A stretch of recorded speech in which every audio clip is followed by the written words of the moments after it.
Well, Mr. President, today is a special day. It's Earth Day. And I had the privilege of actually being at the first Earth Day at Golden Gate Park a million years ago. And the speaker there that day was Ralph Nader. And there were a huge crowd, hundreds of thousands of people were there. Ralph Nader had made a lot of fame and fortune of writing a book called Unsafe at Any Speed about the Corvair Monza. That was my first car, a Corvair Monza.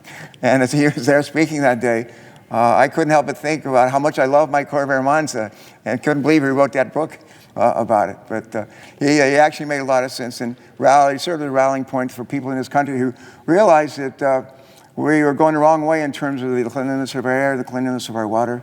I'd gone to Ohio State Navy, ROTC midshipman there, and ended up in Southeast Asia. I remember being over in Southeast Asia and on one of our deployments, and the Cuyahoga River up the road from Ohio State in Cleveland, Ohio, caught on fire. And they had too many people drinking dirty water. I like to run outside, and I know our presiding officer is a big athlete as well. And I know there are days that I would run outside in the 60s, 70s, and some places even now around the world, that I was doing more damage than good by breathing the air in those places. But some amazing things happened in 1970, right around 1970, and we saw the creation of the Environmental Protection Agency. I don't think it was done initially as a bill. I think it was actually done as sort of an executive order. Richard Nixon was the president then. I think the Congress came along a few years later and sort of passed legislation to implement the executive order. The Clean Air Act was signed into law. Clean Water Act was passed. I think Richard Nixon initially vetoed the Clean Water Act, but they had huge support, overwhelming support, Democrat and Republican, for both measures. We didn't give a whole lot of concern in those days to the climate change. Nobody ever really talked in the 1960s and 1970s or the 1980s about climate change. But something started happening on our planet. People said, I think it's getting warmer. The weather seems to be a bit more extreme as time goes by. And then scientists reported that a hole was being formed in the ozone layer over the North Pole. And it started off small and got bigger and bigger and bigger. And people a lot smarter than me said, this is not good. We've got to figure what's going on here. And they finally figured out it was something called CFCs, chlorofluorocarbons, which are actually found in our air conditioners, our freezers, refrigerators. And they did a really good job in keeping things cool, including us, but unfortunately led to the hole in the ozone. So some really smart scientists got to work, and they came up with something called HFCs, hydrofluorocarbons. And HFCs did a really good job on keeping us cool. They also did a good job in terms of the hole in the ozone going away. But the bad thing about HFCs, hydrofluorocarbons, is they're 1,000 times worse for climate change, the warming of our climate, than carbon dioxide. So some good, but some bad as well. And we passed legislation signed, I think unbeknownst to him, last December, President, legislation that phases down HFCs, the hydrofluorocarbons. So now we're going to have American-made products that will keep us cool and be good positive with respect to climate change, create a lot of jobs, tens of thousands, maybe hundreds of thousands of jobs, American jobs with American technology, and strengthening our economy in a variety of different ways. So on this Earth Day, there's a lot to be concerned about, but the HFC phase down that I just talked about was signed into law as part of a much bigger package in December. That is worth 0.5 degrees Celsius. And scientists will tell you what we want to be careful is not to see the Earth's temperature go up by more than 2 or 3 degrees Celsius. And if we do, that becomes sort of irreversible, and we're in real trouble then on this planet. But this one thing that we did, voted on it here in this chamber, phasing down HFCs, worth about 0.5 degrees Celsius. There's still more to do, but that's a good start. The greatest source of carbon dioxide on our planet is not HFCs, but it's the emissions from our cars, trucks, and vans, our mobile fleet. And about 28% of carbon emissions come from our cars, trucks, and vans. About another 25% comes from utilities, power plants that provide electricity for us. A lot of them powered by coal or natural gas, mostly coal. And another large source of carbon emissions is from industry. Think of cement plants, if you will. You add those three together, it's about 75% of the carbon emissions in our country. Just those three sources. And there used to be a guy, Mr. President, used to be a bank robber. His name was Willie Sutton. You may or may not have heard of him. He lived during the Depression before either of us. But he robbed a lot of banks. Finally got caught. And he ended up in a trial before the judge. And the judge said, Mr. Sutton, why do you rob all those banks? And Willie Sutton replied famously, that's where the money is, Your Honor. That's where the money is. Well, one of the reasons why we focus on carbon emissions, global warming emissions, coming from our mobile sources, that's 28% of the emissions. That's where, not the money is, but that's where the emissions, a lot of them are coming from. And we're getting really exciting announcements from our American companies, auto companies. For GM has announced this year that they will, starting in 2035, they will not be manufacturing cars, trucks, or vans that they're burning gasoline or diesel fuel. They're just going to be electric. They'll be using hydrogen fuel cells. That's huge. By 2030, that's only like 14 years away. Ford has made similar kinds of pledges. I think Volkswagen and a number of other companies have made similar pledges. And they're not pledges or things that will take place in like 40 or 50 years. I mean, we're talking about like right down the road. And that's great news because the threat of climate change is imminent, and we don't have a lot of time to meet it. I was in a hearing this morning, Mr. President, and I'm serve on the committee. One of the committees I serve on is Homeland Security and Governmental Affairs. One of the issues that we have that we're responsible for is the Postal Service. And I think maybe for reasons that goes back to my time in the Vietnam War, being overseas in a war, and how every week when we get the mail over there, it was like the best part of the week.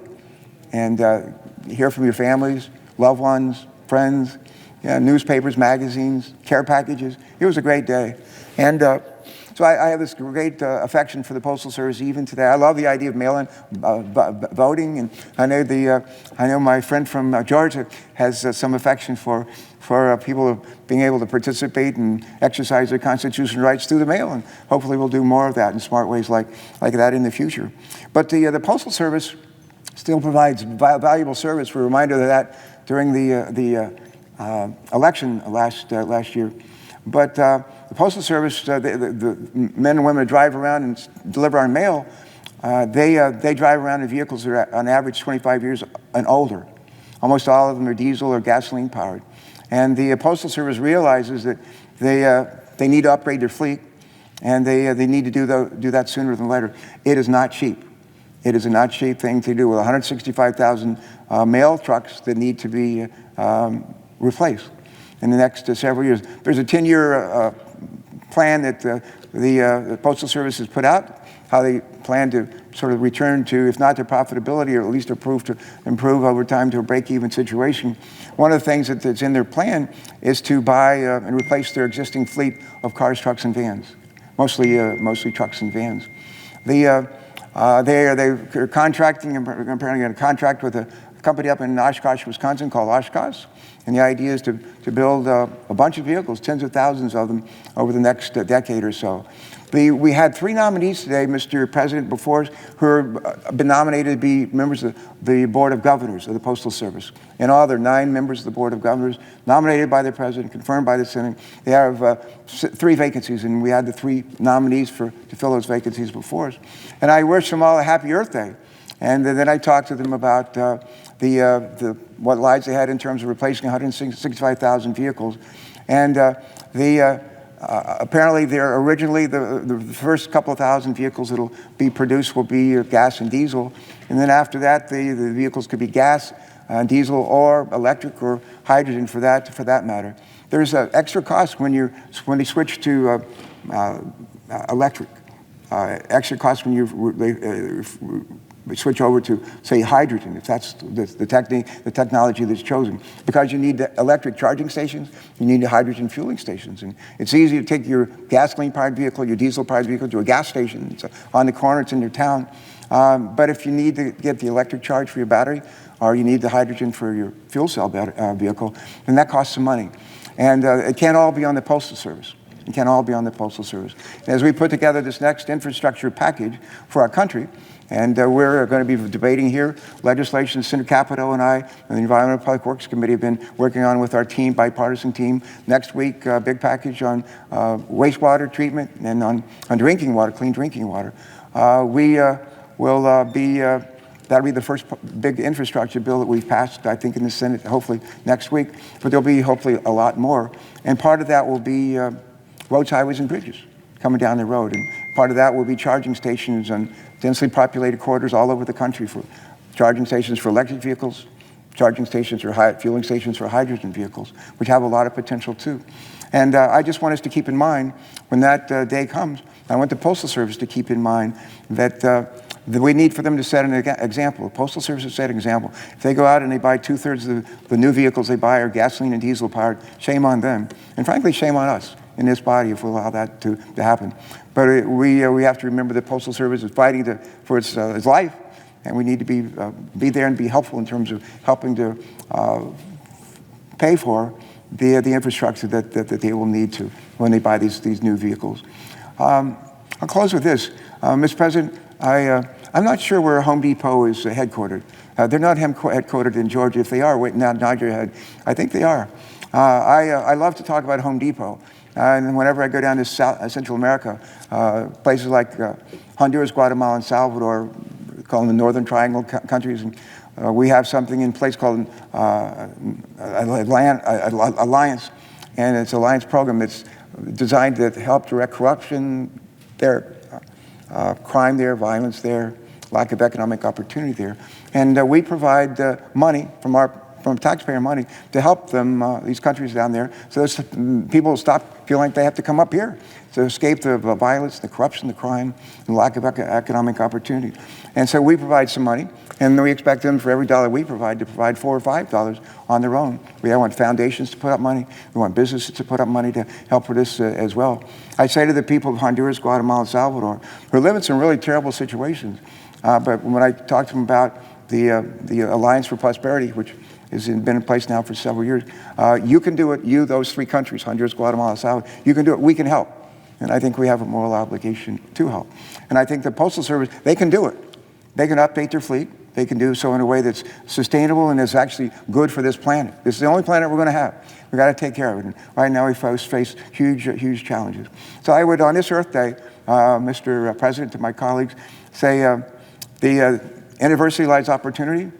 The Postal Service is going through its share of adversity as well, but there's real opportunity as well, is to help the Postal Service and men and women who work there do a better job, a more reliable job of delivering the mail to all of us, but also to do so in a way that is good for our planet. And that would be a very, very good thing, and make this Earth Day especially memorable. With that, Mr. President, I'm going to bid you adieu, a great weekend to you and the staff. God bless you. Thank you so much. And I note the absence of a quorum. Clerk will call.